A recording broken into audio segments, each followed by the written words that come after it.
tué par le passé et qui tuerait probablement à nouveau.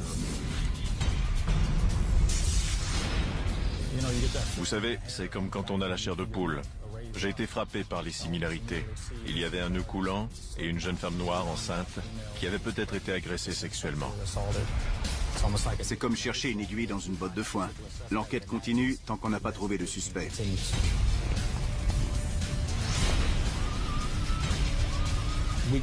On était convaincus qu'il avait déjà fait ça auparavant. On était sous le choc. C'était lui?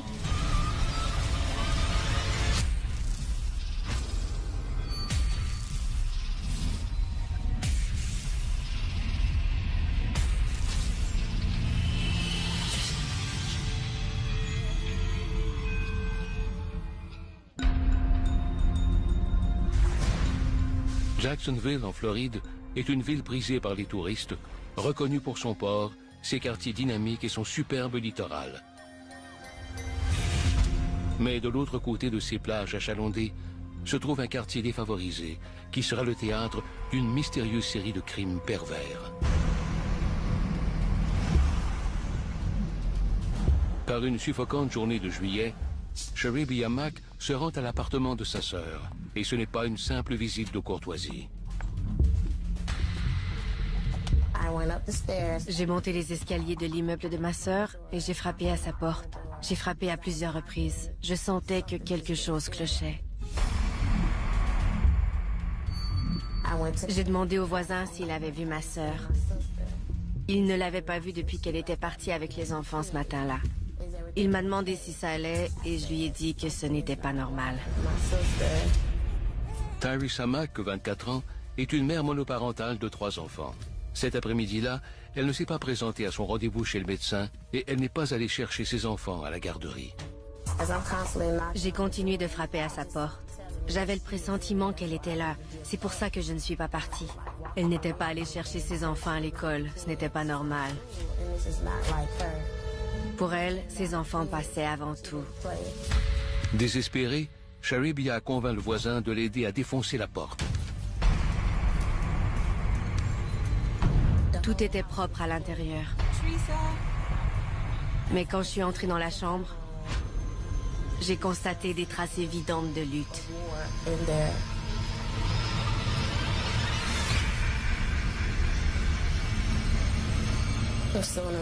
Dès que je l'ai aperçue et que j'ai vu dans quel état elle était, je savais qu'elle était morte. Il ne fait aucun doute que Tyresa a été brutalement attaquée. Ses vêtements sont déchirés et le cordon du téléphone est enroulé autour de son cou. Je savais que quelque chose n'allait pas, mais je ne voulais pas croire qu'elle était morte.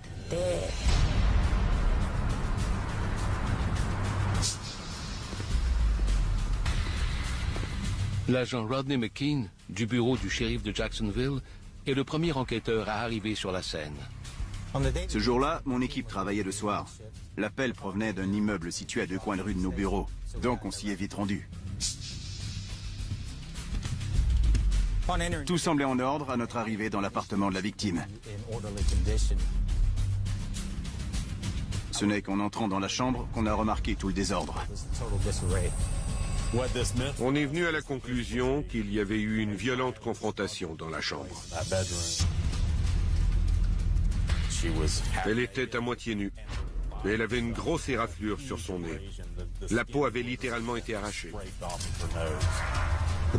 Il y avait un cordon autour du cou de la victime et on a trouvé des marques sur ses poignets.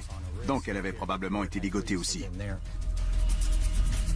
Ligotée et violée, d'après les traces de sperme trouvées sur le corps de la victime. Les enquêteurs remarquent aussi qu'elle devait porter une bague, mais celle-ci est introuvable. Pendant notre fouille de l'appartement, on a remarqué un meuble télé dans le salon. Il y avait un motif précis dans la poussière. Il y avait donc une télévision à cet endroit, mais elle avait été récemment enlevée. Avec cette télévision et la bague manquante, les enquêteurs croient qu'il s'agit d'un vol qui a mal tourné. Mais quelque chose cloche. J'ai demandé à Sherabia si sa sœur avait des ennemis connus, ou si elle connaissait quelqu'un qui lui en voulait. Aucun signe d'entrée par effraction. Est-ce que Tyresa aurait pu connaître son meurtrier? Qui aurait pu faire ça? Elle ne laissait jamais entrer d'étrangers chez elle. Alors ça devait être quelqu'un qu'elle connaissait. C'était très difficile à comprendre. Tyresa Mack est née en 1975.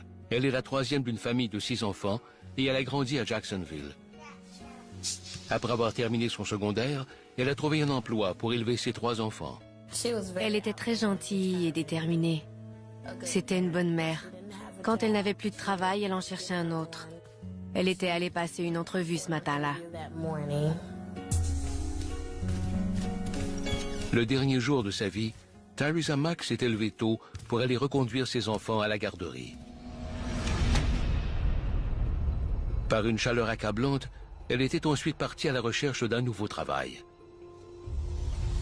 Ce n'est pas facile de garder son emploi avec un bébé asthmatique. On a appris que Tyresa Mack avait beaucoup de problèmes au travail, parce qu'elle devait souvent s'absenter pour aller chez le médecin avec son enfant. Le jour de sa mort, elle avait un rendez-vous chez le médecin à 15h pour son bébé. Tyresa retourne chez elle vers 13h pour se rafraîchir, avant d'aller chercher ses enfants et de se rendre chez le médecin. Cette journée-là, elle devait aller les chercher à l'école pour aller au rendez-vous du bébé. À 17h, un employé de l'école les a emmenés chez ma grand-mère. Ce n'était pas normal parce que ma sœur devait aller les chercher. La grand-mère de Tyresa avait essayé de la joindre à plusieurs reprises pendant l'après-midi, mais en vain. Elle a donc appelé Sherebia pour lui demander si elle savait où était sa sœur. Sherebia l'ignorait, alors elle s'est immédiatement rendue à son appartement. Le corps de Tyresa est envoyé au laboratoire judiciaire pendant que les policiers interrogent les voisins. Et la chance leur sourit. 2 témoins ont vu un grand homme noir quitter l'appartement vers 13h. On a identifié 2 témoins pendant notre enquête. L'un avait vu un suspect quitter l'immeuble avec une télévision, et les 2 l'ont vu monter dans son véhicule, puis quitter les lieux. Le lendemain, les policiers montrent aux témoins une série de photos de suspects correspondant à la description fournie. Mais aucun n'est capable d'en identifier un. De son côté, la famille de Tyresa dresse sa propre liste de suspects. On nous a signalé 4 individus qui connaissaient la victime au moment de sa mort. On les a tous interrogés et ils ont tous accepté de nous laisser prélever un échantillon d'ADN. Mais aucun de ces individus ne correspondait à la description des témoins. Au laboratoire, les techniciens sont parvenus à prélever un échantillon d'ADN du sperme recueilli sur la victime. Avec cet indice, les enquêteurs pourraient résoudre ce mystère. Malheureusement, notre suspect ne se retrouvait pas dans la base de données génétiques. On avait donc un échantillon, mais il fallait en trouver un correspondant. C'est comme chercher une aiguille dans une botte de foin. L'enquête continue tant qu'on n'a pas trouvé le suspect. Malgré l'apparente négligence du tueur, il est parvenu à semer les enquêteurs. On avait des preuves recueillies sur les lieux, le cordon du téléphone, un échantillon non identifié d'ADN et diverses empreintes digitales qui ne correspondaient à personne dans nos fichiers. Après avoir exclu les suspects potentiels, on se retrouvait devant un mur.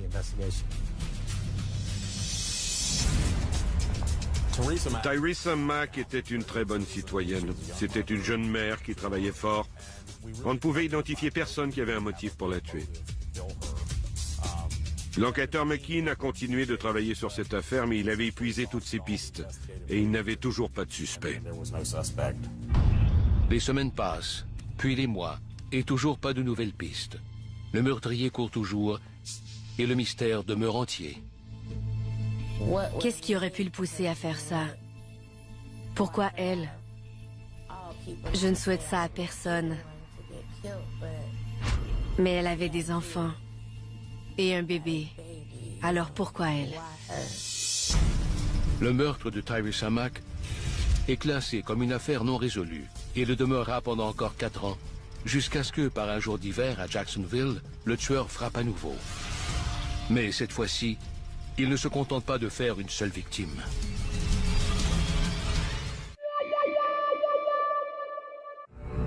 Lorsque des aurores boréales illuminent le ciel, que le vent sculpte des paysages et que des chutes d'eau se transforment en or, comment expliquer de tels phénomènes? Étrange météo, dès 21h au lundi Science.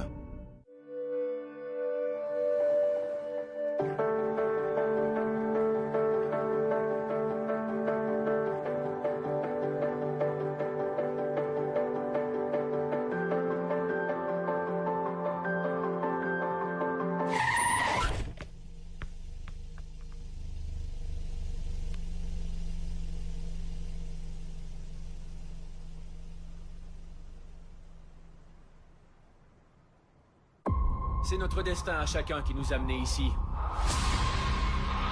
On doit leur rappeler que la Terre n'est pas à prendre.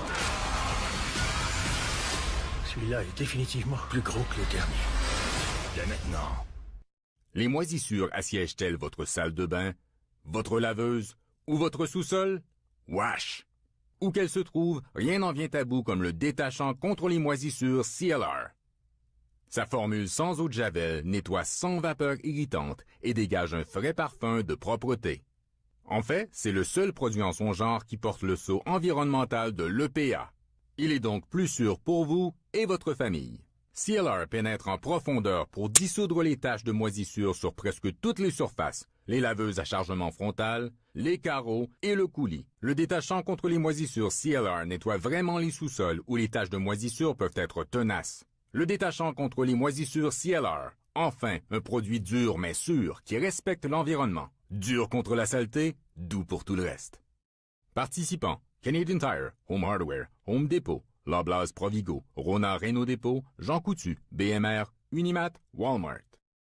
Du porc effiloché, ça va être bon. Mais ça va être prêt dans 5 heures. On va faire quoi pendant 5 heures? Goûtez dès maintenant au sandwich porc effiloché barbecue des restaurants Subway. 5,49 pour un 6 pouces. Oh oui, la plus douce douceur. Volipat. Charmin Ultra Soft est si doux que vous voyez la douceur grâce à nos coussins et confort. De plus, vous pouvez en utiliser jusqu'à 4 fois moins que la marque de l'oiseau à une épaisseur. Allons-y gaiement avec Charmin. Pour moi, la base d'une relation épanouie, c'est de partager les passions, les valeurs communes. C'est pourquoi j'ai choisi Elite Singles. Inscrivez-vous sur Elite Singles, votre choix numéro 1 pour des rencontres premium au Québec. Un service Affinitas libre d'essai réservé aux personnes majeures. Je m'y connais beaucoup plus en chaudière qu'en informatique. Mais quand on utilise Square pour accepter les cartes de crédit, se faire payer est un jeu d'enfant. Les fonds sont tout de suite déposés. Je peux compter sur cet argent et le réinvestir dans l'entreprise. Tout est simple et facile. Acceptez toutes les principales cartes de crédit avec Square et obtenez rapidement votre argent. Commandez votre lecteur de carte gratuit sur square.ca.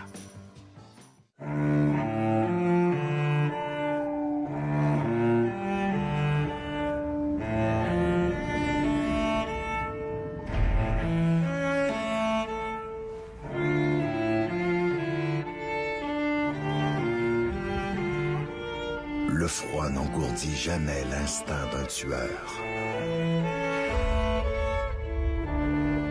Meurtre de sang-froid, ce soir 21h, au Vendredi policier.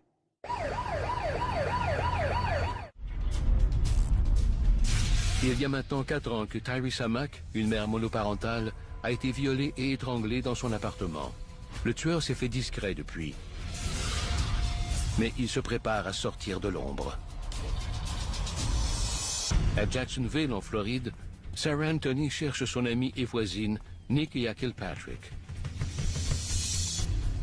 La jeune mère monoparentale de 19 ans est enceinte de son 3e enfant et Sarah est sans nouvelles d'elle depuis plusieurs jours. Elle entend quelque chose bouger à l'intérieur.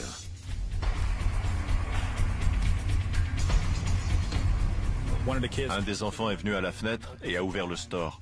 Sarah a pu alors constater que l'appartement était sans dessus-dessous. Elle a vu Nikia, inconsciente sur le sol, à mi-chemin entre la chambre et la salle de bain. Sarah court chercher de l'aide. Les enfants étaient seuls dans l'appartement avec le cadavre de leur mère. À notre arrivée, on a constaté qu'ils avaient cherché de la nourriture. Il y avait plusieurs boîtes de céréales ouvertes et ils avaient mangé tout ce qu'ils pouvaient. S'ils étaient restés là quelques jours de plus, ils auraient pu mourir.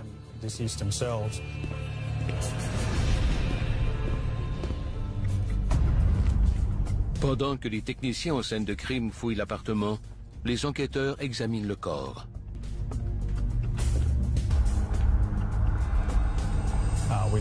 Elle était là depuis quelques jours. On a remarqué qu'elle avait été attachée. Le tueur avait fait un nœud coulant avec un cordon de télévision et il l'avait passé autour de son cou pour l'étrangler. Le tueur n'a laissé aucune empreinte digitale derrière lui et il n'y a aucun signe d'entrée par effraction. La seule preuve recueillie par les enquêteurs est un échantillon de sperme prélevé sur le corps de la victime. On a trouvé du sperme, mais on ne pouvait pas déterminer si Nikia avait été agressée sexuellement par le meurtrier ou si elle avait eu une relation sexuelle avec quelqu'un d'autre. On ne trouvait rien qui pouvait suggérer qu'elle avait été agressée sexuellement. Les enquêteurs questionnent les voisins de Nikia, mais personne n'a rien vu. Ou personne ne veut parler. Cette affaire en est vite restée là. Les membres de la famille de Nikia m'appelaient et j'étais désolé de ne pouvoir rien faire pour eux. Puis on nous a signalé une autre victime.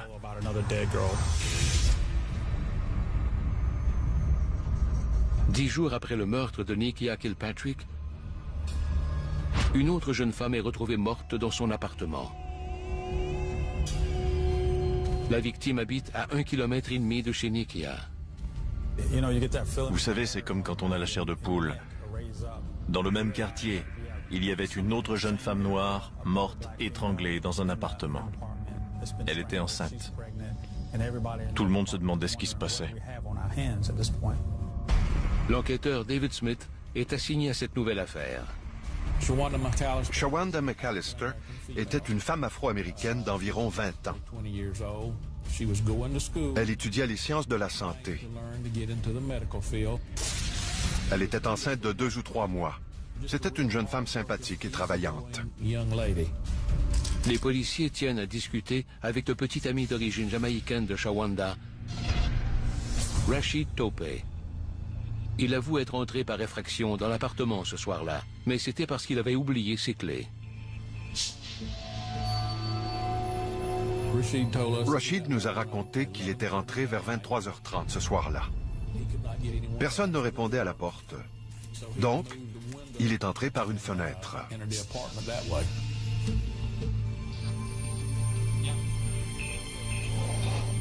C'est alors qu'il prétend avoir trouvé sa petite amie sans vie.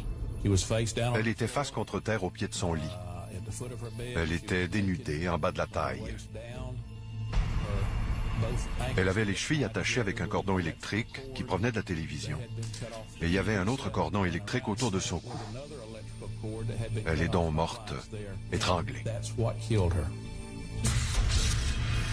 Tout comme sur la scène du meurtre de Nikia Kilpatrick 10 jours plus tôt, le cordon électrique autour du cou de Shawanda forme un nœud coulant. J'ai été appelé sur la scène de crime de l'enquêteur Smith et j'ai été frappé par les similarités. Il y avait un nœud coulant et une jeune femme noire enceinte qui avait peut-être été agressée sexuellement. J'ai tout de suite pensé qu'il s'agissait du même suspect.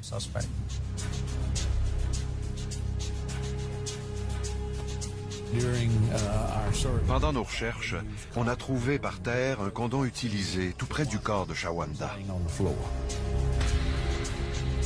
Les techniciens en scène de crime se mettent vite au travail, mais ils ne trouvent qu'une autre preuve possible. On a trouvé un reçu de guichet automatique dans l'appartement. Shawanda était allé à la banque pour retirer environ 240 $. Le reçu a été imprimé vers 20h30 ce soir-là.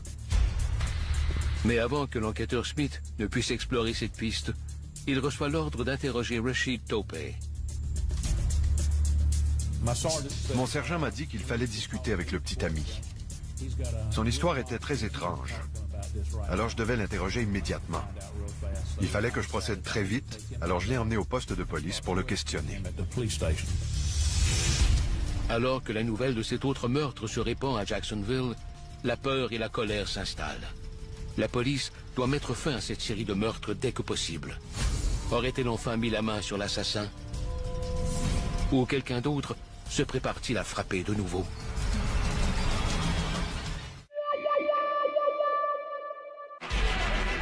Il infiltre un gang de motards pour sauver sa peau. Si tu survis en tant que prospect et que tu deviens un vrai membre, il y a une seule chose que je peux te garantir. C'est que tu vas te retrouver mort ou en prison. T'es prêt à accepter ça? Ouais. Bienvenue à bord. S'il savait la vérité, il me tuerait tout de suite. Motard espion, ce soir 22h, au Vendredi policier.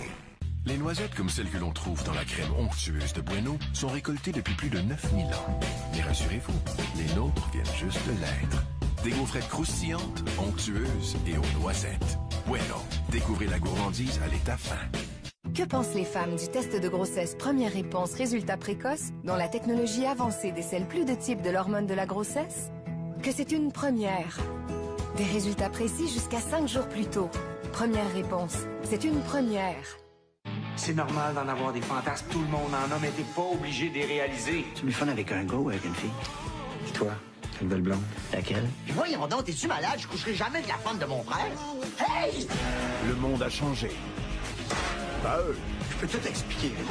Paul Doucet, Guillaume le Métis-Vierge, Patrice Robitaille, les trois petits cochons 2. Pensez à quelque chose qui vous stimule pas. Denis Coderre. Au cinéma dès le 1er juillet.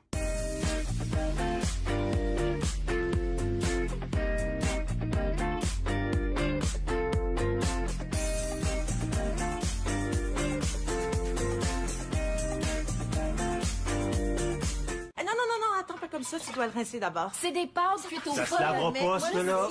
Ça a été cuit au four. Des problèmes de vaisselle? Oubliez ça. La puissance de Cascade Platinum s'attaque aux saletés collées les plus tenaces. Je te l'avais dit, moi. Cascade. Il y a plusieurs façons de savourer le cappuccino glacé de Tim Hortons cet été. Comblez votre envie pour le goût crémeux, frais et rafraîchissant du cappuccino glacé, aussi offert à saveur de mocha. Cappuccino glacé, fait pour nos étés.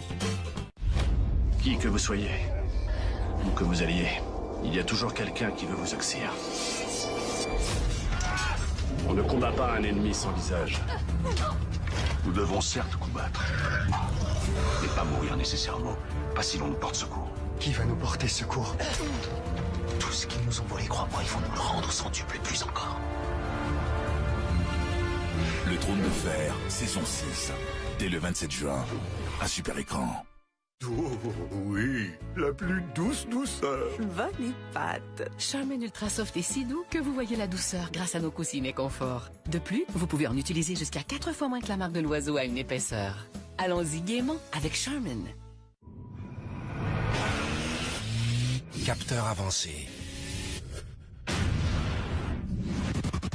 Information d'angle mort. Alerte de collision avant. Et régulateur de vitesse adaptatif. Le Acura RDX 2017. Avec Acura Watch. Conçu pour vous laisser savourer pleinement la conduite. Louez le RDX à partir de 428 $ par mois pour 36 mois.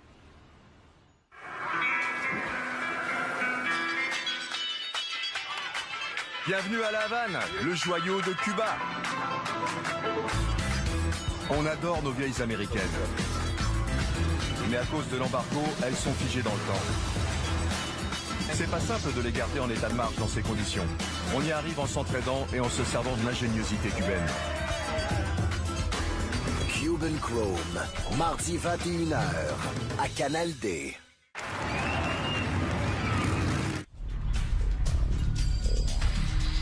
En janvier 2003, 2 jeunes femmes noires sont retrouvées sans vie en l'espace de 10 jours à Jacksonville, en Floride. Elles auraient été violées avant d'être étranglées avec des cordons électriques. Des techniciens découvrent que les échantillons d'ADN recueillis sur le corps de Nikia Kilpatrick correspondent à ceux prélevés sur le condom trouvé près du cadavre de Shawanda McAllister. Mais les enquêteurs ignorent toujours qui est le coupable. On était convaincus qu'il avait déjà fait ça auparavant. Il savait ce qu'il faisait. On pensait que les victimes connaissaient le suspect, qu'elles auraient pu consentir à avoir des relations sexuelles avec lui et qu'il s'agissait probablement du même homme. Les autorités tournent leur attention vers Rashid Tope, le petit ami de Shawanda. C'était un jeune Afro-Américain d'une vingtaine d'années. Et il a essayé de nous faire croire à son histoire abracadabrante.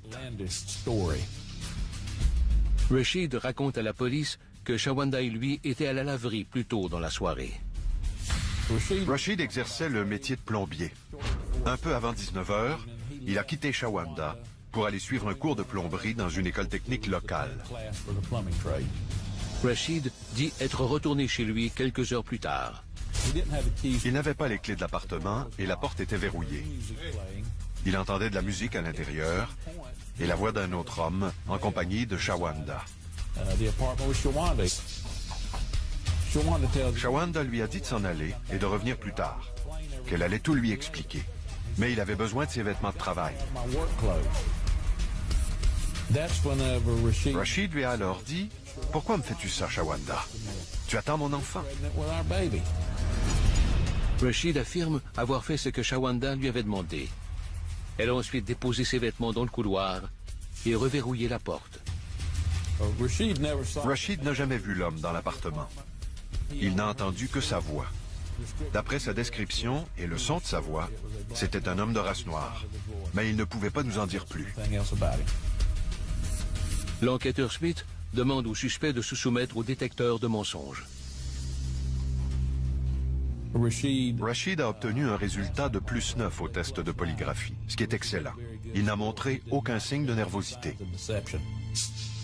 Avant de partir, Rashid accepte qu'on prélève un échantillon de son ADN afin de le comparer au sperme trouvé sur la scène du crime. Les résultats sont négatifs. Rashid n'est pas le coupable. En sortant de la salle d'interrogatoire, j'ai dit à mon sergent que ce n'était pas notre homme et qu'il fallait reprendre l'enquête. David Smith se penche alors sur le reçu de guichet automatique trouvé chez Shawanda. Ce qui était intéressant à propos de ce retrait, c'est que Shawanda avait retiré ce montant à 20h30 le soir du meurtre, soit 30 minutes avant que Rashid revienne à l'appartement après ses cours. Les policiers confisquent la vidéo de surveillance de la banque et la confient aux techniciens pour voir s'ils ne pourraient pas en tirer quelque chose. Leurs efforts portent enfin leurs fruits. La vidéo de surveillance nous montrait Shawanda McAllister en train de faire un retrait au guichet automatique. Derrière elle, il y avait un véhicule avec les phares allumés. Et il y avait une enseigne illuminée. En l'observant de plus près, on pouvait voir qu'il s'agissait d'un taxi. Mais on ne pouvait pas discerner le nom de la compagnie ou voir s'il y avait quelqu'un à l'intérieur. L'enquêteur Smith fouille dans ses notes de la scène du crime. 2 témoins se rappelaient avoir vu un taxi devant l'immeuble de la victime cette nuit-là. On a trouvé 2 voisins qui ont vu un taxi de la compagnie Gator City se garer près de l'appartement de Shawanda vers 21h, 21h30. Un de ses voisins affirme qu'un homme noir est monté dans le taxi vers 23h30, puis est parti. Rashid nous avait dit que Shawanda prenait souvent le taxi. On pensait alors avoir trouvé une première bonne piste.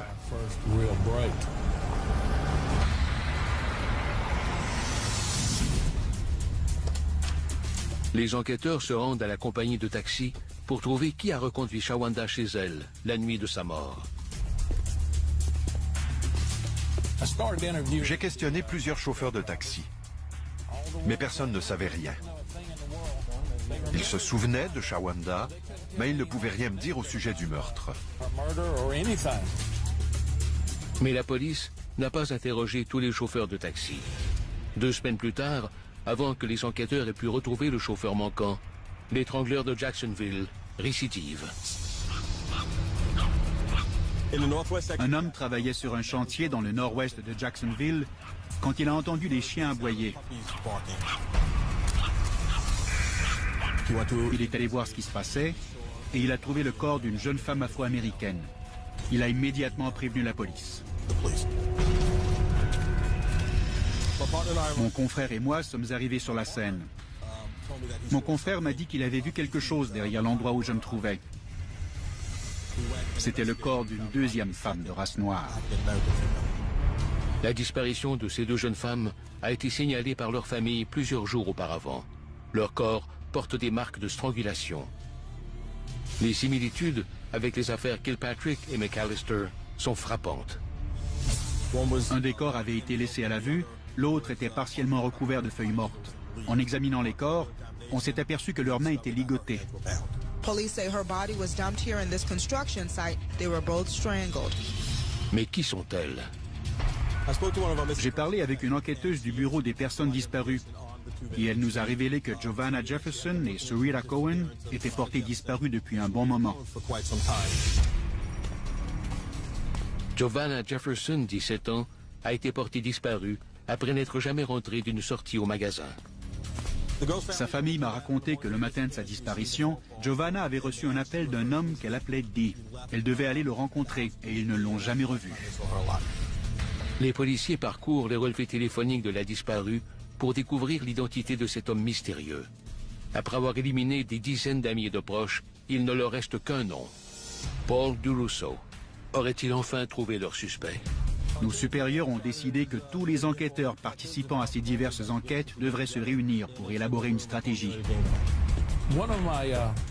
Un de mes collègues est venu me voir pour me dire qu'une enquêteuse du Bureau des personnes disparues travaillait sur une affaire impliquant une jeune femme afro-américaine et un chauffeur de taxi. Je l'ai rencontrée et je lui ai demandé si c'était effectivement le cas. Elle m'a répondu que oui.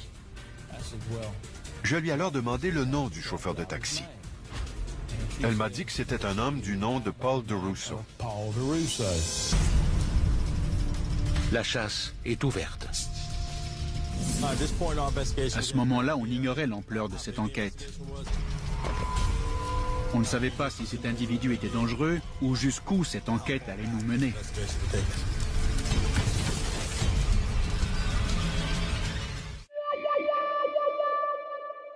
OK, c'est à ton tour. OK. Est-ce que je suis un gars? Oui. OK. Est-ce que je suis Claude Raja? Ben oui. Ben voyons donc. Tu niaises, là? Ben oui. Pas de prendre le 649. Prochain tirage, 7 millions. La culture du hockey, c'était la première fois qu'on la montrait véritablement. C'est pas loin d'être un documentaire. C'est un phénomène social. Partout ce qu'il y a du hockey, il y a Slapshot. Du hockey propre, petite histoire d'un film culte. Dimanche 21h, à DQD.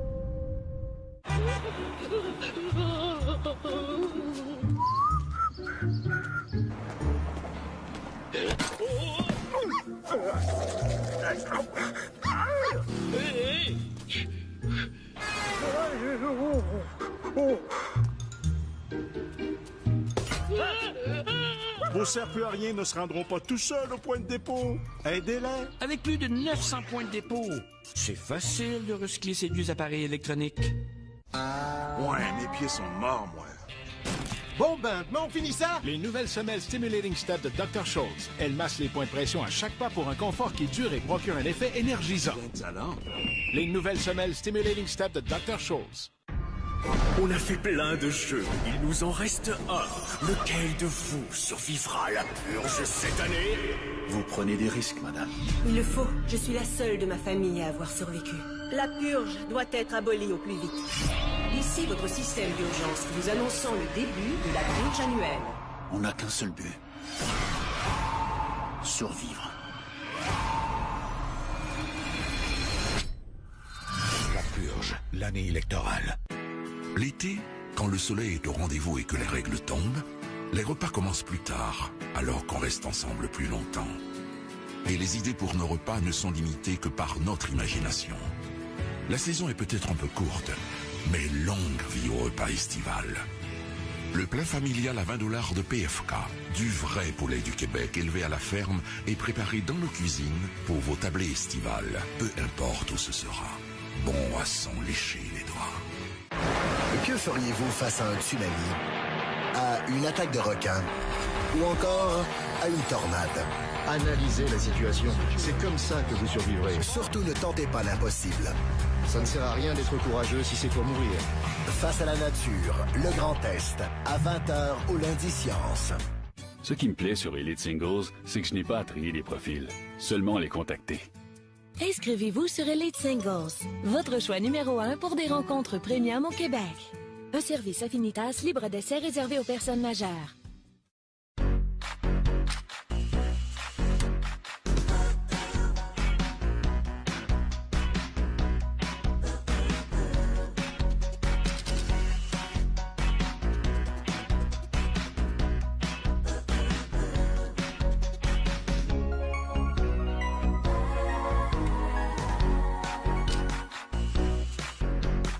Partagez un original.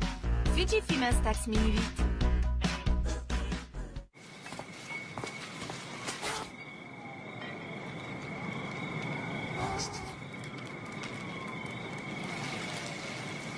Je dois l'associer à 9. Prochain tirage, 7 millions. Des êtres exubérants et irréductibles, fiers descendants d'Acadiens en exil, ont pris racine en Louisiane, tout en gardant vivante la langue française et leur culture. Cris sur le Bayou, dimanche 19h, à DocuD.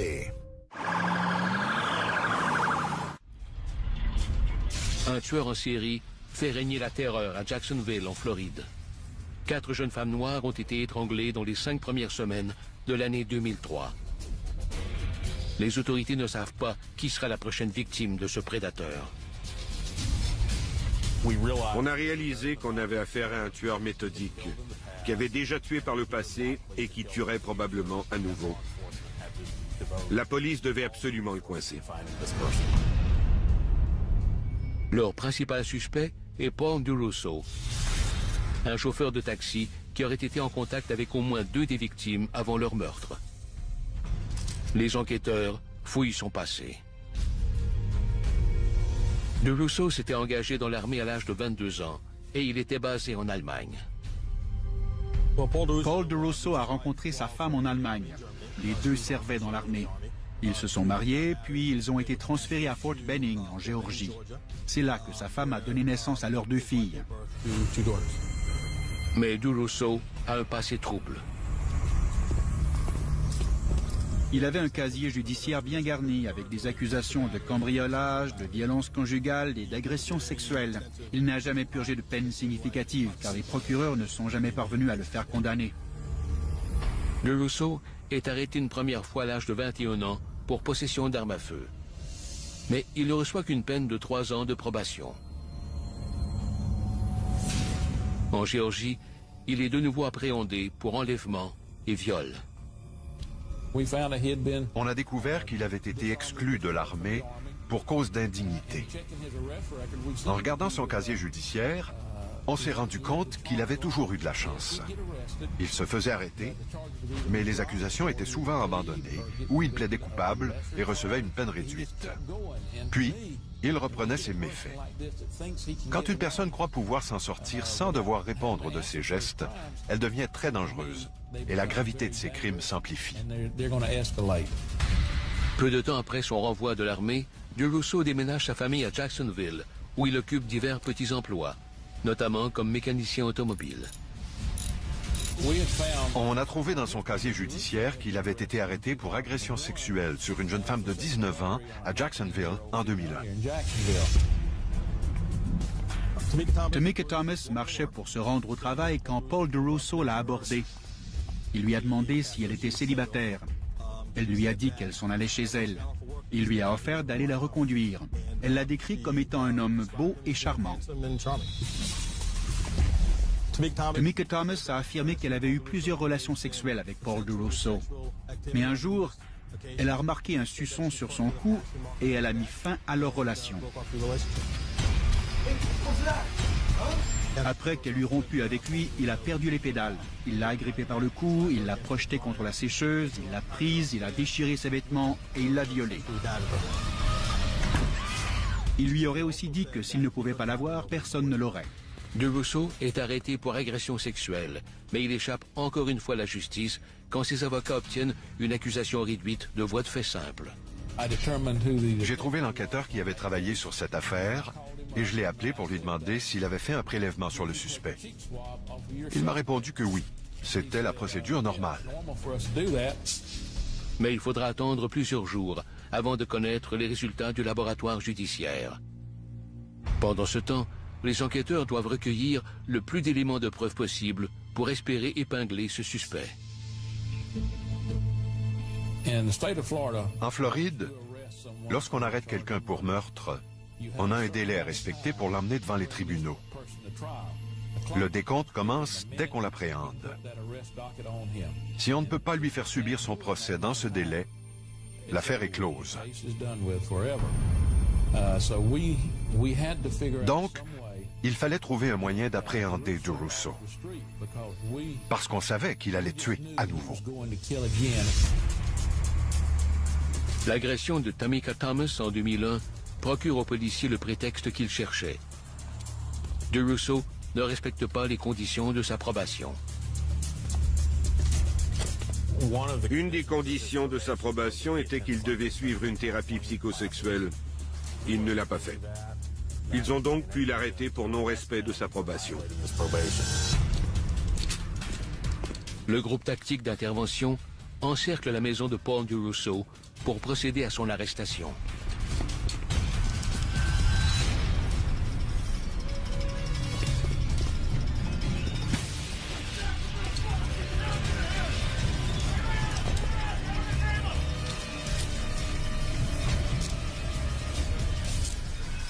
Il a été détenu à la prison du comté pendant qu'on finissait de recueillir des preuves contre lui. Plus l'enquête progresse, plus les enquêteurs en apprennent sur ce prédateur et sur sa manière de procéder. J'ai visité une amie de Nekia et je lui ai montré une série de photos. Elle a immédiatement identifié DeRusso comme étant celui qui avait reconduit et séduit Nekia avant d'entrer chez elle.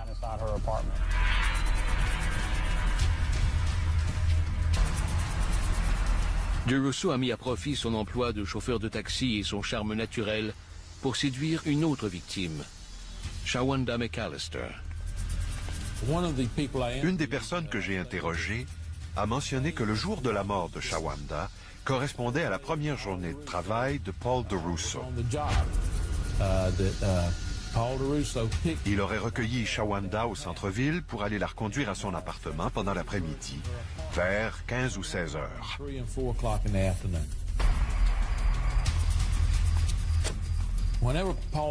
Paul DeRusso est retourné chez Shawanda plus tard ce soir-là et il a dû la charmer pour qu'elle le laisse entrer. Il n'y avait aucun signe d'introduction par effraction. Alors, il devait être le bienvenu. Dans le cas des deux victimes, j'ai pu déterminer qu'elles avaient communiqué avec DeRusso au téléphone avant leur disparition et le jour même de leur disparition. Les résultats des tests d'ADN parviennent enfin aux enquêteurs et les nouvelles sont encourageantes. Les résultats étaient positifs.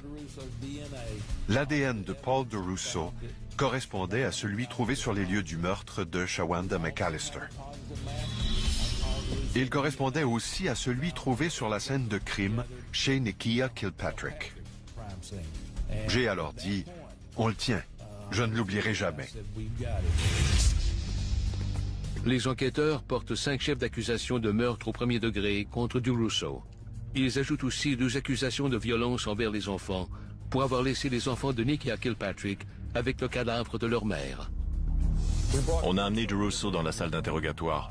L'enquêteur Smith et moi avons commencé à discuter avec lui de sujets banals, comme la famille, les amis et l'armée, pour qu'il baisse sa garde.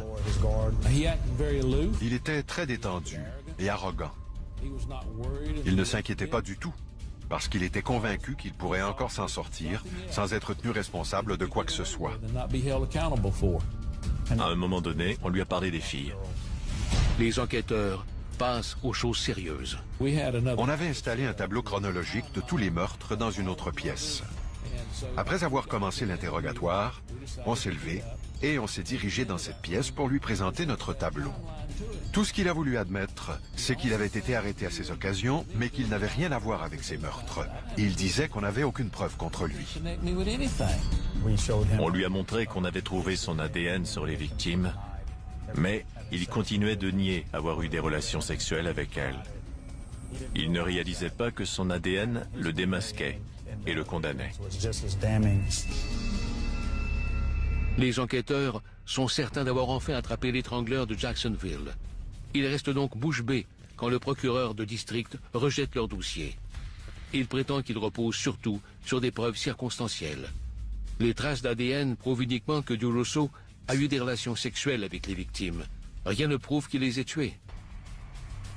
Mais les enquêteurs ne sont pas prêts à laisser partir ce maniaque. On voulait obtenir des relevés téléphoniques, interroger des témoins et faire diverses autres choses pour s'assurer que nos accusations étaient fondées avant de l'accuser de meurtre et de se lancer dans une course pour le faire passer devant les tribunaux. Dans le but d'étayer leurs preuves contre DeRusso, les enquêteurs tentent de trouver des crimes plus anciens pouvant lui être attribués. Au moment de l'arrestation de DeRusso, je travaillais à l'escouade des affaires non résolues. Mon équipe a décidé de passer en revue toutes les affaires pouvant être associées à DeRusso. Ce devait être des affaires où des femmes noires avaient été ligotées et étranglées. J'ai immédiatement pensé à l'enquête sur la mort de Tyrese Mack en 1999.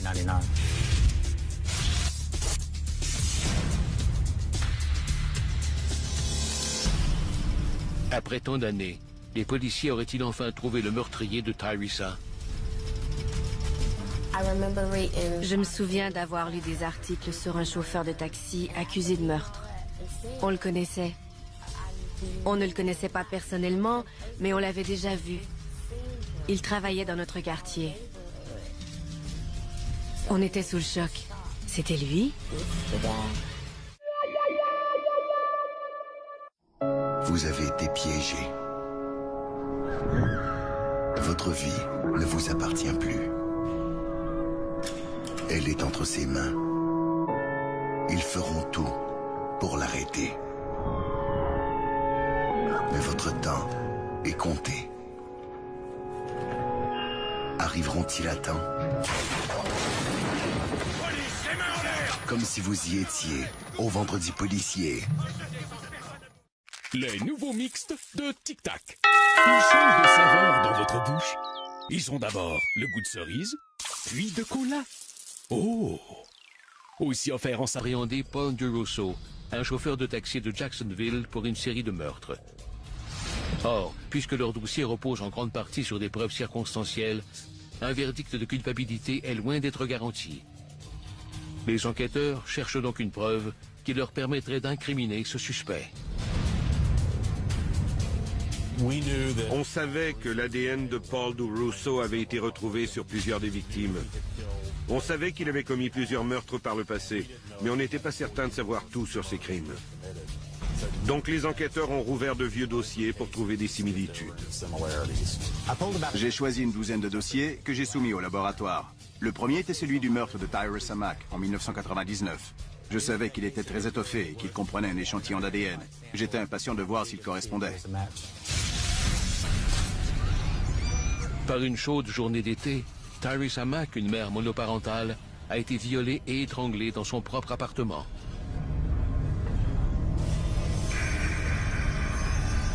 Mais personne n'est parvenu à identifier un suspect et l'affaire a été classée. Jusqu'à aujourd'hui. Le laboratoire a comparé le prélèvement vaginal vieux de 4 ans de Tyrese Mack au profil d'ADN de Paul DeRusso. Ils ont trouvé 13 marqueurs génétiques, ce qui est pratiquement incontestable sur le plan judiciaire. La police communique avec Sharabia Mack pour lui apprendre la nouvelle. Celui qui a tué sa sœur a finalement été pris. Elle était très heureuse. Elle semblait être très reconnaissante car on n'avait pas oublié sa sœur. Ça a été le plus beau jour de ma vie. Il m'a contacté pour me dire qu'ils avaient trouvé celui qui avait tué ma sœur et qu'il s'appelait Paul DeRusso. C'était incroyable. Mais tout n'est pas terminé pour autant. J'ai passé en revue mon enquête initiale. J'ai relu mon rapport et les déclarations des témoins.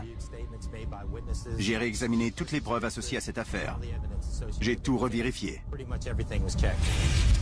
D'après les tactiques utilisées par DeRusso avec ses autres victimes, les policiers croient qu'il devait connaître Tyresa avant sa mort. Tyresa nous avait parlé, à moi et à ma grand-mère, de ce garçon qui s'intéressait à elle. Il lui avait offert une bague qu'elle avait refusée. Mais elle ne nous a jamais dit son nom, donc on ne le connaissait pas. Les enquêteurs croient maintenant savoir ce qui s'est produit cet après-midi-là. DeRusso a probablement utilisé son charme pour entrer chez Tyresa, puis il l'a sauvagement attaquée. On sait qu'il y a eu une relation sexuelle non consensuelle.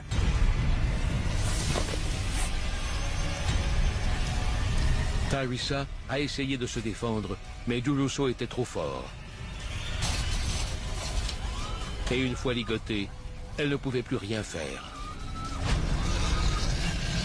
Il réutilisera cette même méthode par la suite. DeRusso est sorti de l'appartement après s'être assuré de ne laisser aucune empreinte digitale derrière lui. Puis, il vole la bague et la télévision de Tyresa Mack.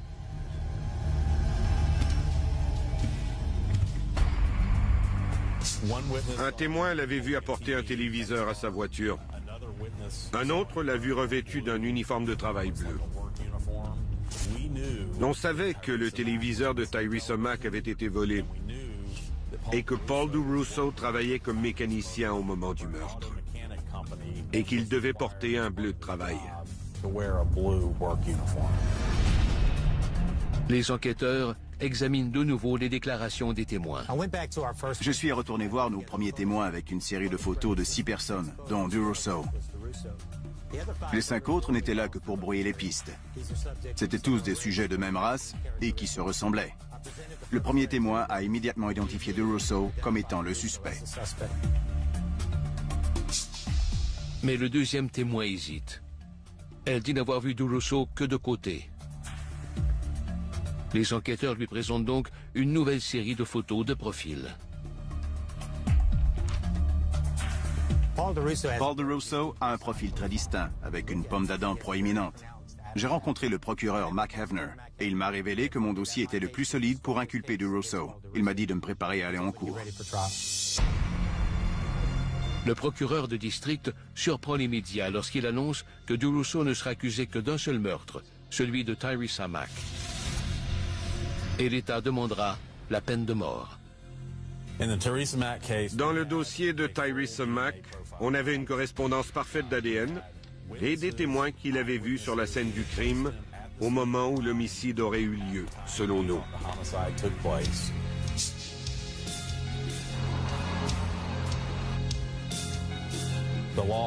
La loi nous permet d'utiliser des crimes similaires comme élément de preuve.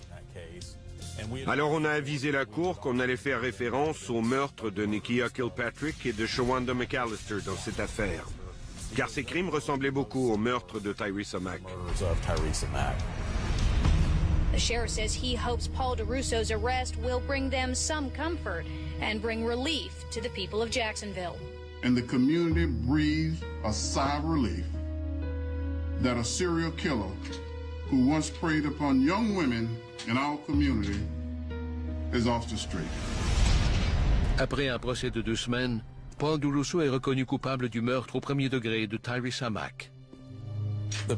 Les délibérations sur sentence ont duré environ une semaine et le 28 juin 2007, le jury à 10 contre 2 a condamné Paul DeRusso à la peine de mort. DeRusso fait appel de sa sentence, mais il est vite débouté. L'étrangleur de Jacksonville attend toujours son exécution dans le couloir de la mort.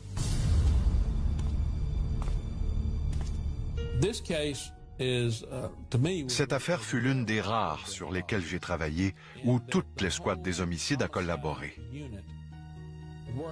Je n'ai jamais vu ce genre de coopération en 32 ans de carrière comme policier. L'enquêteur des homicides est la dernière voix de la victime. La justice a été rendue pour ces victimes. On a résolu un crime et on a envoyé un homme diabolique derrière les barreaux.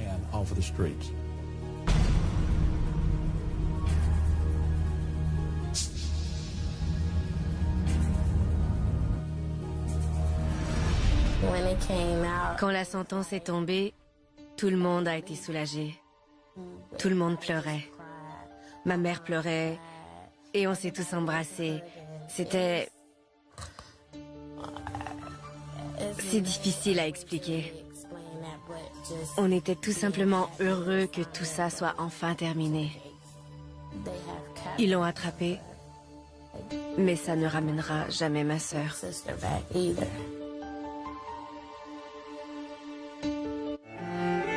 Le froid n'engourdit jamais l'instinct d'un tueur.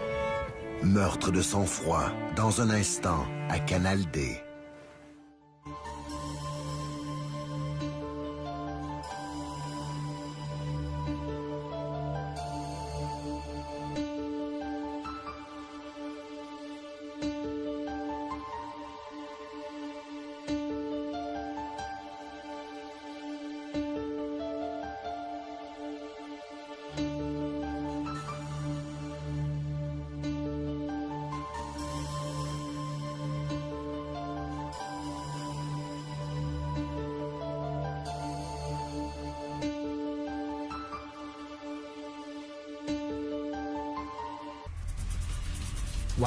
Pendant notre fouille de l'appartement, on a remarqué un meuble télé dans le salon. Il y avait un motif précis dans la poussière. Il y avait donc une télévision à cet endroit, mais elle avait été récemment enlevée. Avec cette télévision et la bague manquante, les enquêteurs croient qu'il s'agit d'un vol qui a mal tourné. Mais quelque chose cloche. J'ai demandé à Sharabia si sa sœur avait des ennemis connus, ou si elle connaissait quelqu'un qui lui en voulait. Aucun signe d'entrée par effraction. Est-ce que Tyresa aurait pu connaître son meurtrier? Qui aurait pu faire ça? Elle ne laissait jamais entrer d'étrangers chez elle. Alors ça devait être quelqu'un qu'elle connaissait. C'était très difficile à comprendre. Tyresa Mack est née en 1975. Elle est la troisième d'une famille de 6 enfants et elle a grandi à Jacksonville. Après avoir terminé son secondaire, elle a trouvé un emploi pour élever ses 3 enfants. Elle était très gentille et déterminée. C'était une bonne mère. Quand elle n'avait plus de travail, elle en cherchait un autre. Elle était allée passer une entrevue ce matin-là. Le dernier jour de sa vie, Tyresa Mack s'est élevée tôt pour aller reconduire ses enfants à la garderie. Par une chaleur accablante, elle était ensuite partie à la recherche d'un nouveau travail. Ce n'est pas facile de garder son emploi avec un bébé asthmatique. On a appris que Tyresa Mack avait beaucoup de problèmes au travail, parce qu'elle devait souvent s'absenter pour aller chez le médecin avec son enfant. Le jour de sa mort, elle avait un rendez-vous chez le médecin à 15 h pour son bébé. Tyresa retourne chez elle vers 13 h pour se rafraîchir, avant d'aller chercher ses enfants et de se rendre chez le médecin. Cette journée-là, elle devait aller les chercher à l'école pour aller au rendez-vous du bébé. À 17 h, un employé de l'école les a emmenés chez ma grand-mère. Ce n'était pas normal parce que ma sœur devait aller les chercher. La grand-mère de Tyresa avait essayé de la joindre à plusieurs reprises pendant l'après-midi, mais en vain. Elle a donc appelé Sharabia pour lui demander si elle savait où était sa sœur. Sharabia l'ignorait, alors elle s'est immédiatement rendue à son appartement. Le corps de Tyresa est envoyé au laboratoire judiciaire pendant que les policiers interrogent les voisins. Et la chance leur sourit. 2 témoins ont vu un grand homme noir quitter l'appartement vers 13 h. On a identifié 2 témoins pendant notre enquête. L'un avait vu un suspect quitter l'immeuble avec une télévision, et les 2 l'ont vu monter dans son véhicule. Il a quitté Shawanda pour aller suivre un cours de plomberie dans une école technique locale. Rashid dit être retourné chez lui quelques heures plus tard. Il n'avait pas les clés de l'appartement et la porte était verrouillée. Il entendait de la musique à l'intérieur et la voix d'un autre homme en compagnie de Shawanda. Shawanda lui a dit de s'en aller et de revenir plus tard, qu'elle allait tout lui expliquer. Mais il avait besoin de ses vêtements de travail. Rashid lui a alors dit « Pourquoi me fais-tu ça, Shawanda? Tu attends mon enfant. » Rashid affirme avoir fait ce que Shawanda lui avait demandé. Elle a ensuite déposé ses vêtements dans le couloir et reverrouillé la porte. Rashid n'a jamais vu l'homme dans l'appartement. Il n'a entendu que sa voix. D'après sa description et le son de sa voix, c'était un homme de race noire. Mais il ne pouvait pas nous en dire plus. L'enquêteur Smith demande au suspect de se soumettre au détecteur de mensonges. Rashid a obtenu un résultat de +9 au test de polygraphie, ce qui est excellent. Il n'a montré aucun signe de nervosité. Avant de partir, Rashid accepte qu'on prélève un échantillon de son ADN afin de le comparer au sperme trouvé sur la scène du crime. Les résultats sont négatifs. Rashid n'est pas le coupable. En sortant de la salle d'interrogatoire, j'ai dit à mon sergent que ce n'était pas notre homme et qu'il fallait reprendre l'enquête. David Smith se penche alors sur le reçu de guichet automatique trouvé chez Shawanda. Ce qui était intéressant à propos de ce retrait, c'est que Shawanda avait retiré ce montant à 20h30 le soir du meurtre, soit 30 minutes avant que Rashid revienne à l'appartement après ses cours. Les policiers confisquent la vidéo de surveillance de la banque et la confient aux techniciens pour voir s'ils ne pourraient pas en tirer quelque chose. Leurs efforts portent enfin leurs fruits. La vidéo de surveillance nous montrait Shawanda McAllister en train de faire un retrait au guichet automatique. Derrière elle, il y avait un véhicule avec les phares allumés. Et il y avait une enseigne illuminée.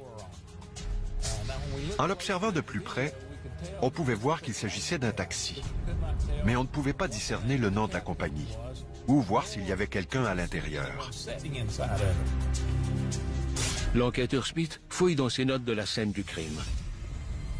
2 témoins se rappelaient avoir vu un taxi devant l'immeuble de la victime cette nuit-là. On a trouvé 2 voisins qui ont vu un taxi de la compagnie Gator City se garer. Mais DeRusso a un passé trouble.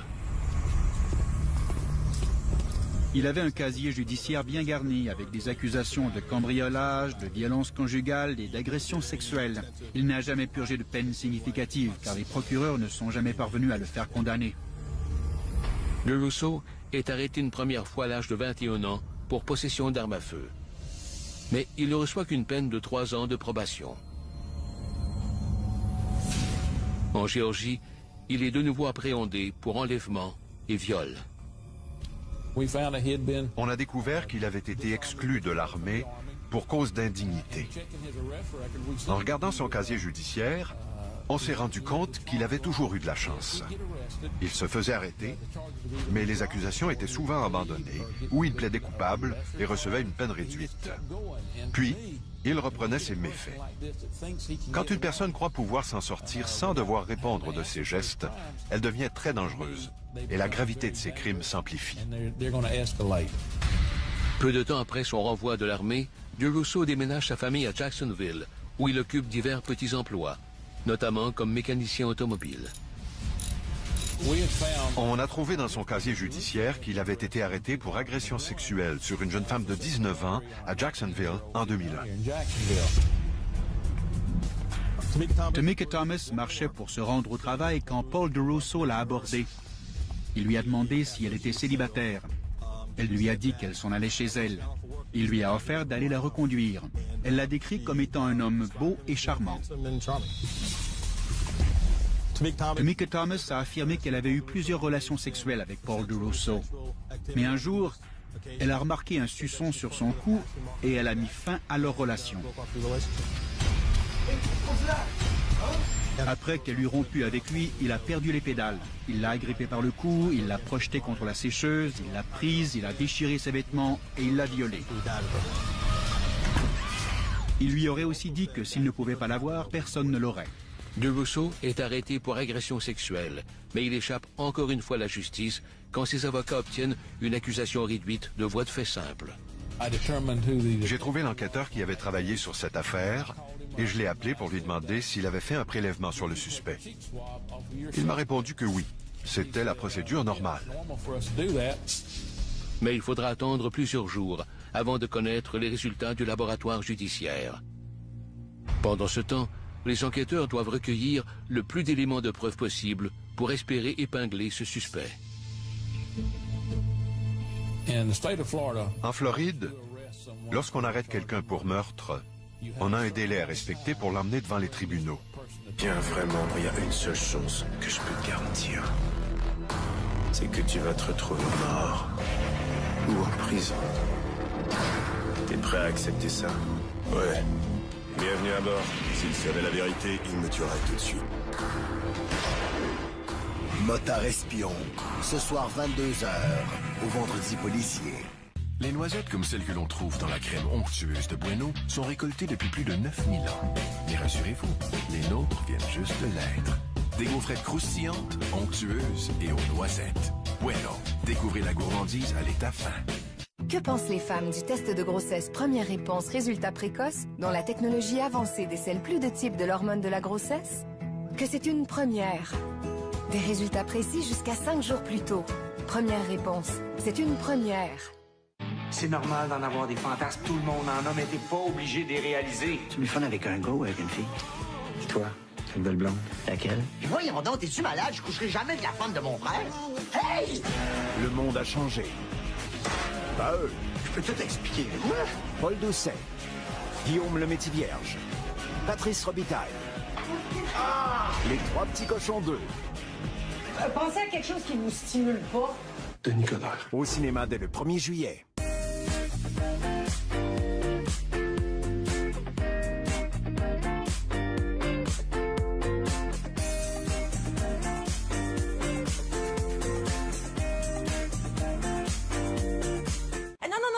Comme ça, tu dois le rincer d'abord. C'est des pâtes plutôt. Ça se lavera pas, cela.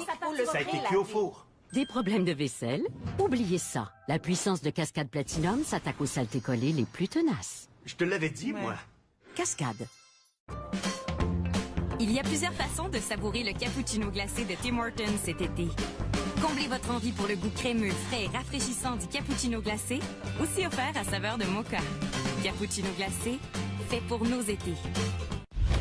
Qui que vous soyez, où que vous alliez, il y a toujours quelqu'un qui veut vous oxyre. On ne combat pas un ennemi sans visage. Nous devons certes combattre, mais pas mourir nécessairement, pas si l'on nous porte secours. Qui va nous porter secours? Tout ce qu'ils nous ont volé, crois-moi, il faut nous le rendre sans dupe plus encore. Le Trône de Fer, saison 6, dès le 27 juin, à super écran.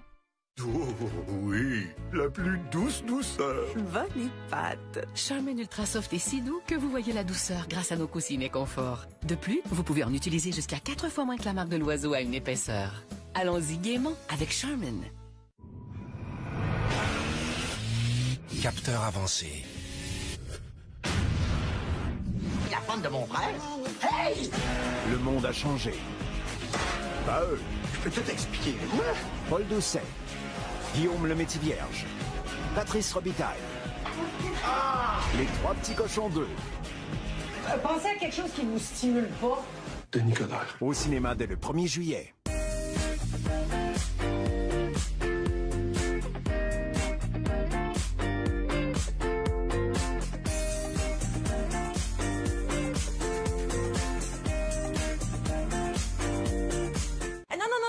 Comme ça, tu dois le rincer d'abord. C'est des pâtes plutôt. Ça se lavera pas, cela. Ça a été cuit au four. Des problèmes de vaisselle? Oubliez ça. La puissance de Cascade Platinum s'attaque aux saletés collées les plus tenaces. Je te l'avais dit, moi. Cascade.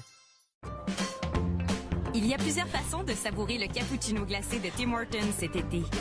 Comblez votre envie pour le goût crémeux, frais et rafraîchissant du cappuccino glacé, aussi offert à saveur de mocha. Cappuccino glacé, fait pour nos étés.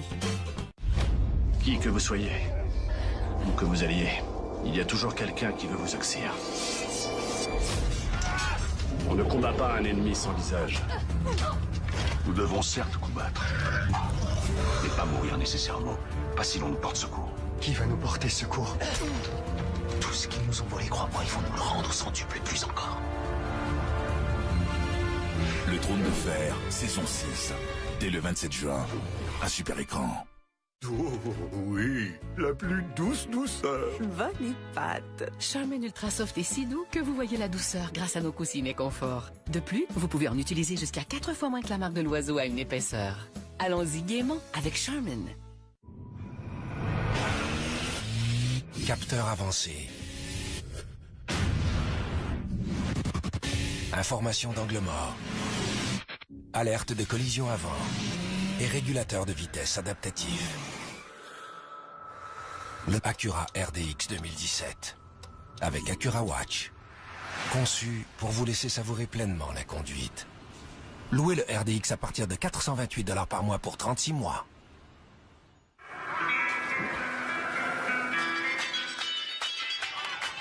Bienvenue à La Havane, le joyau de Cuba.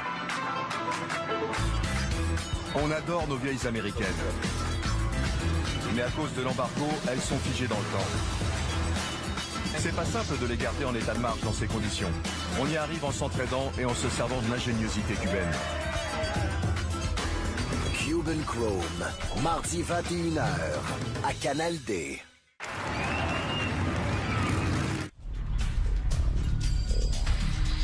En janvier 2003, 2 jeunes femmes noires sont retrouvées sans vie en l'espace de 10 heures.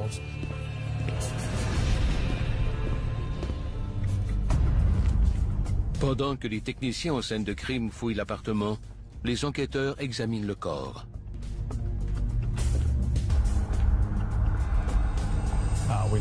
Elle était là depuis quelques jours. On a remarqué qu'elle avait été attachée. Le tueur avait fait un nœud coulant avec un cordon de télévision et il l'avait passé autour de son cou pour l'étrangler. Le tueur n'a laissé aucune empreinte digitale derrière lui et il n'y a aucun signe d'entrée par effraction. La seule preuve recueillie par les enquêteurs est un échantillon de sperme prélevé sur le corps de la victime. On a trouvé du sperme, mais on ne pouvait pas déterminer si Nikia avait été agressée sexuellement par le meurtrier ou si elle avait eu une relation sexuelle avec quelqu'un d'autre. On ne trouvait rien qui pouvait suggérer qu'elle avait été agressée sexuellement. Les enquêteurs questionnent les voisins de Nikia, mais personne n'a rien vu. Ou personne ne veut parler. Cette affaire en est vite restée là. Les membres de la famille de Nikia m'appelaient et j'étais désolé de ne pouvoir rien faire pour eux. Puis on nous a signalé une autre victime.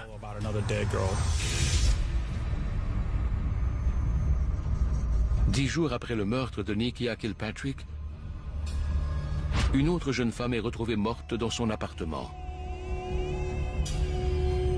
La victime habite à 1,5 km de chez Nikia. Vous savez, c'est comme quand on a la chair de poule. Dans le même quartier, il y avait une autre jeune femme noire, morte, étranglée dans un appartement. Elle était enceinte. Tout le monde se demandait ce qui se passait. L'enquêteur David Smith est assigné à cette nouvelle affaire. Shawanda McAllister était une femme afro-américaine d'environ 20 ans. Elle étudiait les sciences de la santé. Elle était enceinte de 2 ou 3 mois. C'était une jeune femme sympathique et travaillante. Les policiers tiennent à discuter avec le petit ami d'origine jamaïcaine de Shawanda, Rashid Tope. Il avoue être entré par effraction dans l'appartement ce soir-là, mais c'était parce qu'il avait oublié ses clés. Rashid nous a raconté qu'il était rentré vers 23h30 ce soir-là. Personne ne répondait à la porte. Donc, il est entré par une fenêtre.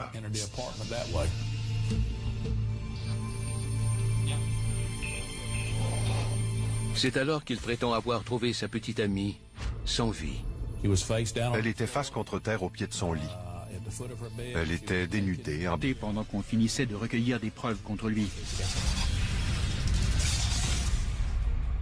Plus l'enquête progresse, plus les enquêteurs en apprennent sur ce prédateur et sur sa manière de procéder. J'ai visité une amie de Nikia et je lui ai montré une série de photos. Elle a immédiatement identifié DeRusso comme étant celui qui avait reconduit et séduit Nikia avant d'entrer chez elle.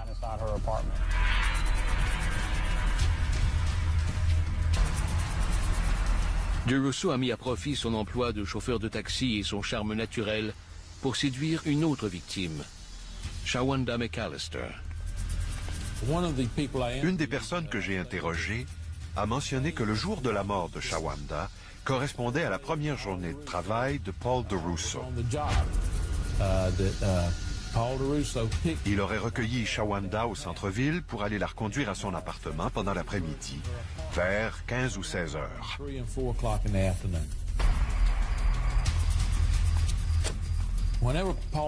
Paul DeRusso est retourné chez Shawanda plus tard ce soir-là et il a dû la charmer pour qu'elle le laisse entrer. Il n'y avait aucun signe d'introduction par effraction, alors il devait être le bienvenu. Dans le cas des deux victimes, j'ai pu déterminer qu'elles avaient communiqué avec DeRusso au téléphone avant leur disparition et le jour même de leur disparition. Les résultats des tests d'ADN parviennent enfin aux enquêteurs et les nouvelles sont encourageantes.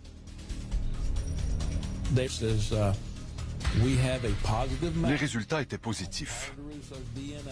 L'ADN de Paul DeRusso correspondait à celui trouvé sur les lieux du meurtre de Shawanda McAllister.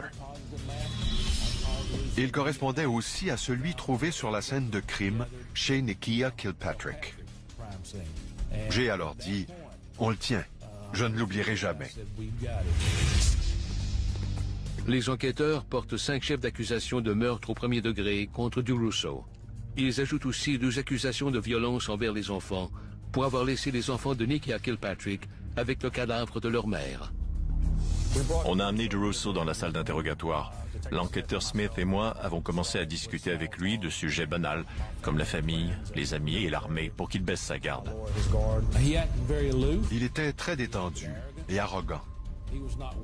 Il ne s'inquiétait pas du tout, parce qu'il était convaincu qu'il pourrait encore s'en sortir sans être tenu responsable de quoi que ce soit. À un moment donné, on lui a parlé des filles.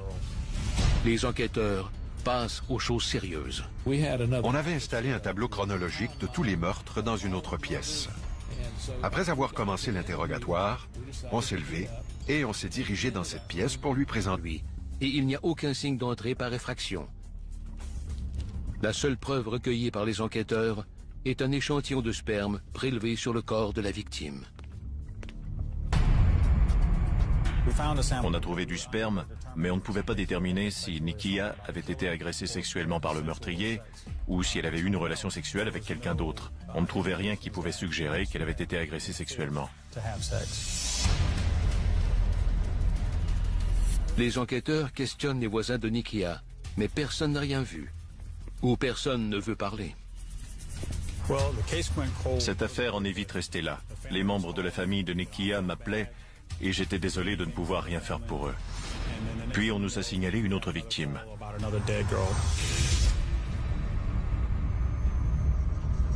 10 jours après le meurtre de Nikia Kilpatrick, une autre jeune femme est retrouvée morte dans son appartement. La victime habite à 1,5 km de chez Nikia. Vous savez, c'est comme quand on a la chair de poule. Dans le même quartier, il y avait une autre jeune femme noire, morte, étranglée dans un appartement. Elle était enceinte. Tout le monde se demandait ce qui se passait. L'enquêteur David Smith est assigné à cette nouvelle affaire. Shawanda McAllister était une femme afro-américaine d'environ 20 ans. Elle étudiait les sciences de la santé. Elle était enceinte de 2 ou 3 mois. C'était une jeune femme sympathique et travaillante. Les policiers tiennent à discuter avec le petit ami d'origine jamaïcaine de Shawanda, Rashid Tope. Il avoue être entré par effraction dans l'appartement ce soir-là, mais c'était parce qu'il avait oublié ses clés. Rashid nous a raconté qu'il était rentré vers 23h30 ce soir-là. Personne ne répondait à la porte. Donc, il est entré par une fenêtre.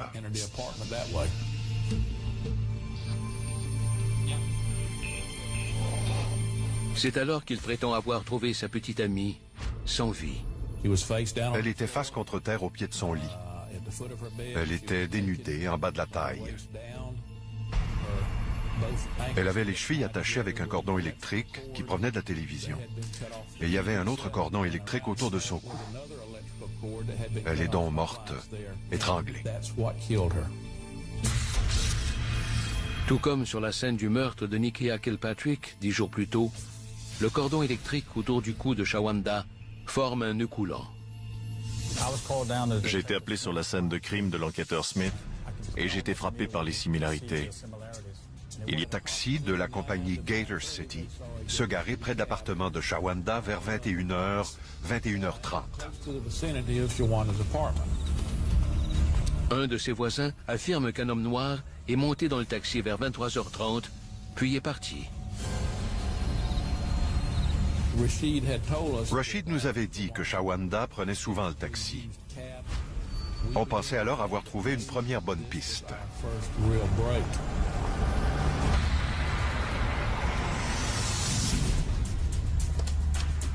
Les enquêteurs se rendent à la compagnie de taxi pour trouver qui a reconduit Shawanda chez elle la nuit de sa mort. J'ai questionné plusieurs chauffeurs de taxi, mais personne ne savait rien. Ils se souvenaient de Shawanda, mais ils ne pouvaient rien me dire au sujet du meurtre. Mais la police n'a pas interrogé tous les chauffeurs de taxi. 2 semaines plus tard, avant que les enquêteurs aient pu retrouver le chauffeur manquant, l'étrangleur de Jacksonville récidive. Un homme travaillait sur un chantier dans le nord-ouest de Jacksonville quand il a entendu des chiens aboyer. Il est allé voir ce qui se passait et il a trouvé le corps d'une jeune femme afro-américaine. Il a immédiatement prévenu la police. Mon confrère et moi sommes arrivés sur la scène. Mon confrère m'a dit qu'il avait vu quelque chose derrière l'endroit où je me trouvais. C'était le corps d'une deuxième femme de race noire. La disparition de ces 2 jeunes femmes a été signalée par leur famille plusieurs jours auparavant. Leur corps porte des marques de strangulation. Les similitudes avec les affaires Kilpatrick et McAllister sont frappantes. Un des corps avait été laissé à la vue, l'autre était partiellement recouvert de feuilles mortes. En examinant les corps, on s'est aperçu que leurs mains étaient ligotées.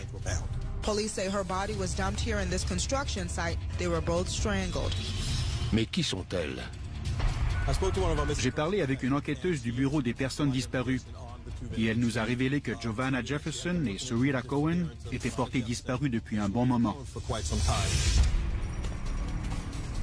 Giovanna Jefferson, 17 ans, a été portée disparue après n'être jamais rentrée d'une sortie au magasin. Sa famille m'a raconté que le matin de sa disparition, Giovanna avait reçu un appel d'un homme qu'elle appelait Dee. Elle devait aller le rencontrer et ils ne l'ont jamais revu. Les policiers parcourent les relevés téléphoniques de la disparue pour découvrir l'identité de cet homme mystérieux. Après avoir éliminé des dizaines d'amis et de proches, il ne leur reste qu'un nom. Paul DeRusso. Aurait-il enfin trouvé leur suspect? Nos supérieurs ont décidé que... J'attends l'associé 29. Prochain tirage, 7 millions. Des êtres exubérants et irréductibles, fiers descendants d'Acadiens en exil, ont pris racine en Louisiane, tout en gardant vivante la langue française et leur culture. Cris sur le Bayou, dimanche 19h, à DocuD. Un tueur en série fait régner la terreur à Jacksonville, en Floride. 4 jeunes femmes noires ont été étranglées dans les 5 premières semaines de l'année 2003. Les autorités ne savent pas qui sera la prochaine victime de ce prédateur. On a réalisé qu'on avait affaire à un tueur méthodique, qui avait déjà tué par le passé et qui tuerait probablement à nouveau. La police devait absolument le coincer.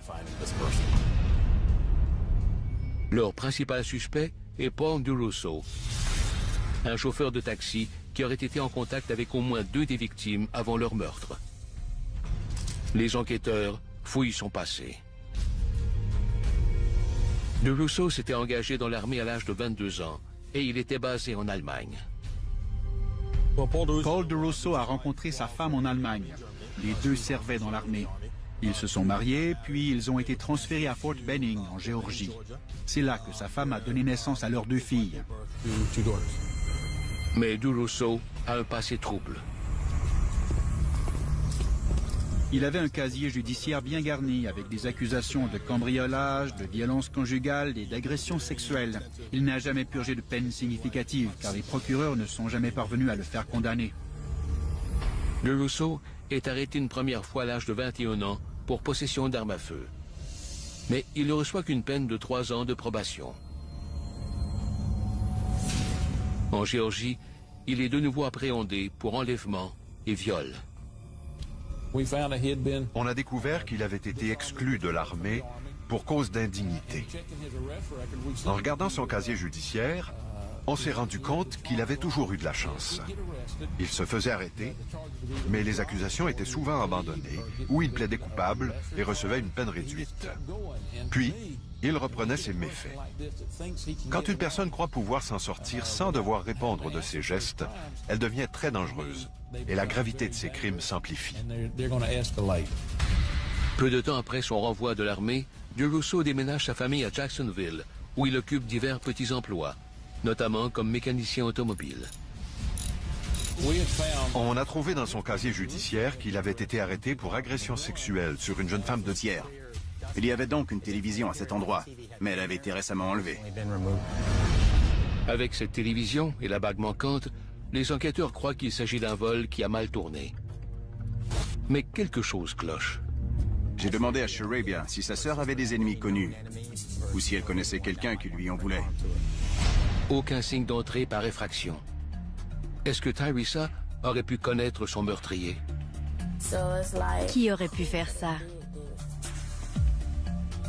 Elle ne laissait jamais entrer d'étrangers chez elle. Alors ça devait être quelqu'un qu'elle connaissait. C'était très difficile à comprendre.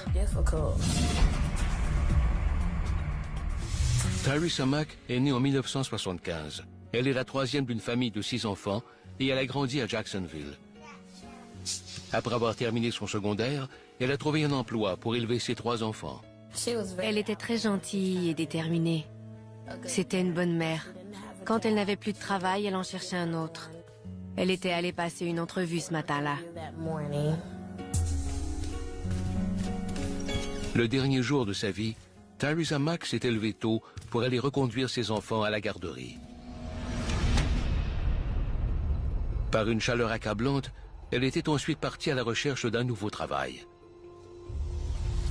Ce n'est pas facile de garder son emploi avec un bébé asthmatique.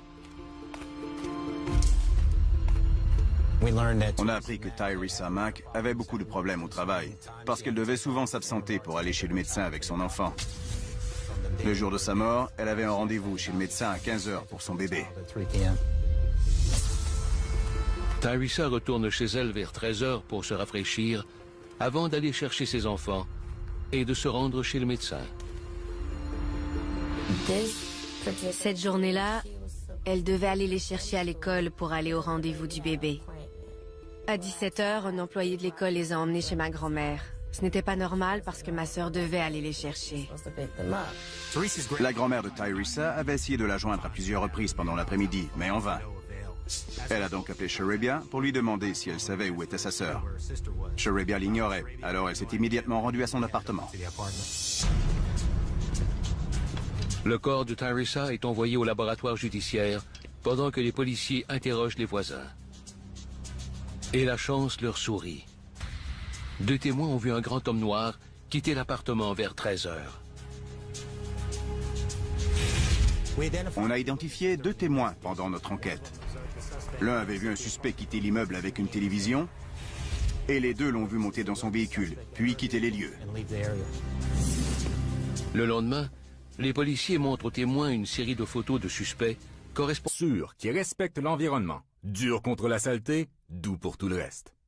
Participants: Canadian Tire, Home Hardware, Home Depot, Loblaws Provigo, Rona Renault Dépôt, Jean Coutu, BMR, Unimat, Walmart. Du porc effiloché, ça va être bon. Mais ça va être prêt dans 5 heures. On va faire quoi pendant 5 heures? Goûtez dès maintenant au sandwich porc effiloché barbecue des restaurants Subway. 5,49 pour un 6 pouces.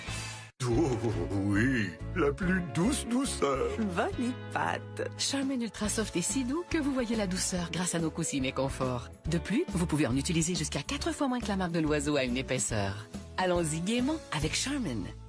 Pour moi, la base d'une relation épanouie, c'est de partager les passions, les valeurs communes. C'est pourquoi j'ai choisi Elite Singles. Inscrivez-vous sur Elite Singles, votre choix numéro 1 pour des rencontres premium au Québec. Un service Affinitas libre d'essai réservé aux personnes majeures. Je m'y connais beaucoup plus en chaudière qu'en informatique. Mais quand on utilise Square pour accepter les cartes de crédit, se faire payer est un jeu d'enfant. Les fonds sont tout de suite déposés. Je peux compter sur cet argent et le réinvestir dans l'entreprise. Tout est simple et facile. Acceptez toutes les principales cartes de crédit avec Square et obtenez rapidement votre argent. Commandez votre lecteur de cartes gratuit sur square.ca.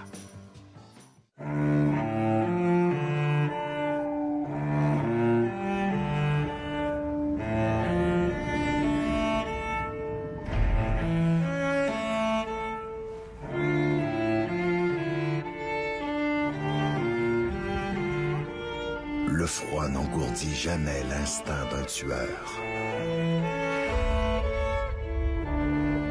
Meurtre de sang-froid, ce soir 21h, au Vendredi policier.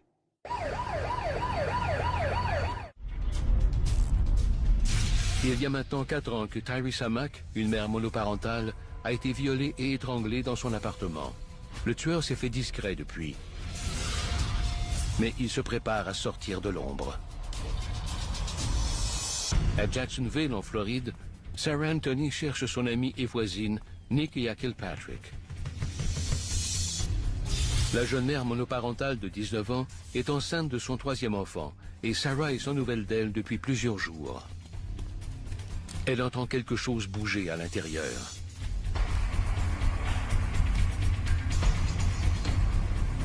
Un des enfants est venu à la fenêtre et a ouvert le store. Sarah a pu alors constater que l'appartement était sans dessus-dessous. Elle a vu Nikia inconsciente sur le sol, à mi-chemin entre la chambre et la salle de bain. Sarah court chercher de l'aide. Mack, une mère monoparentale, a été violée et étranglée dans son appartement. Le tueur s'est fait discret depuis. Mais il se prépare à sortir de l'ombre. À Jacksonville, en Floride, Sarah Anthony cherche son amie et voisine, Nikia Kilpatrick. La jeune mère monoparentale de 19 ans est enceinte de son 3e enfant et Sarah est sans nouvelles d'elle depuis plusieurs jours.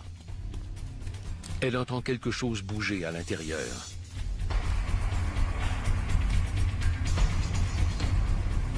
Un des enfants est venu à la fenêtre et a ouvert le store. Sarah a pu alors constater que l'appartement était sans dessus-dessous. Elle a vu Nikia inconsciente sur le sol, à mi-chemin entre la chambre et la salle de bain. Sarah court chercher de l'aide. Les enfants étaient seuls dans l'appartement avec le cadavre de leur mère. À notre arrivée, on a constaté qu'ils avaient cherché de la nourriture. Il y avait plusieurs boîtes de céréales ouvertes et ils avaient mangé tout ce qu'ils pouvaient. S'ils étaient restés là quelques jours de plus, ils auraient pu mourir.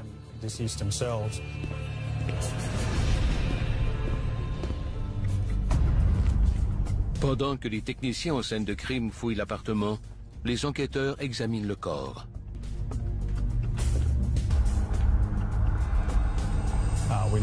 Elle était là depuis quelques jours.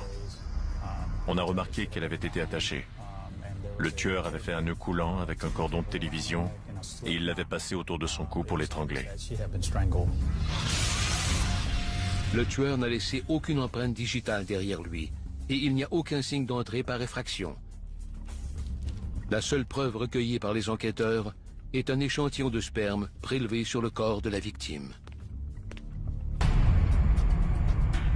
On a trouvé du sperme, mais on ne pouvait pas déterminer si Nikia avait été agressée sexuellement par le meurtrier ou si elle avait eu une relation sexuelle avec quelqu'un d'autre. On ne trouvait rien qui pouvait suggérer qu'elle avait été agressée sexuellement.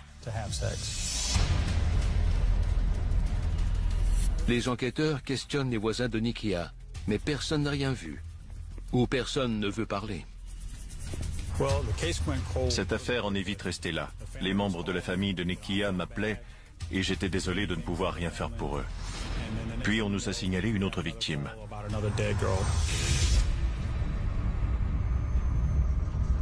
10 jours après le meurtre de Nikia Kilpatrick, une autre jeune femme est retrouvée morte dans son appartement. La victime habite à 1,5 km de chez Nikia. Vous savez, c'est comme quand on a la chair de poule. Dans le même quartier, il y avait une autre jeune femme noire